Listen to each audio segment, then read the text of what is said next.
Rex says again. Lewis looks up to him, then, just with his eyes, around at how alone they are here. If we, tell him, you mean, he says. As emphasis, he opens his arms to the night and spins around once. A ballet move. To show that here, with nobody watching, even ballet is okay. Rex turns away from this idea. It never works like that, he says. Somebody always... It gets all fucked up. More like you only hear about the times that don't work. Think? Lewis says. We can't just... Shaney starts. Then you come up with something better, Lewis tells her. Or, if you think there's anything we can do that'll bring him back... Voodoo, electricity, radiation...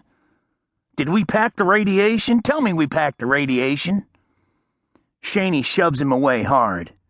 He rolls with it. Had been expecting it. It's just, Rex says, and Shaney finishes for him, touching his wrist like they're together. The rest of our lives, right? Just because of one suicide, Lewis fills in. Not like we were on the sidewalk or anything. Not like anybody's gonna miss him, Rex adds, shutting his eyes to even be hearing that, much less from his own lips. But it is what it is.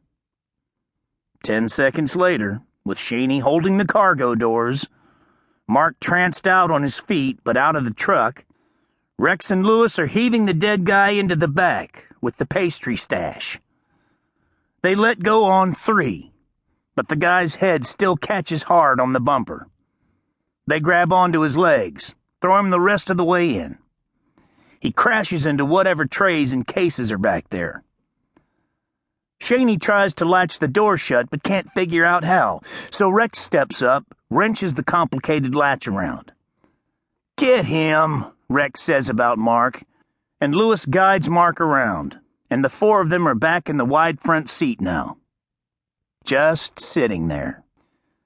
Finally, Shaney asks it. Where are we going to, put him? Lewis leans forward to run his fingers along the dent his head made in the dashboard.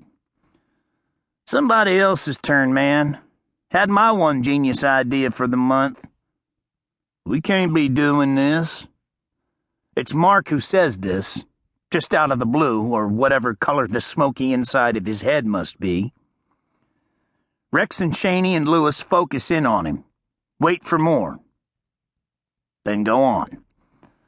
Shaney says, as if not sure, Did y'all notice how he smelled?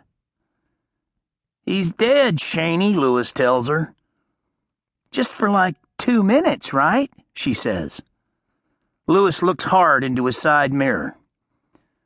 Okay, yeah. There was a definite scent, McGruff. Like he was, homeless.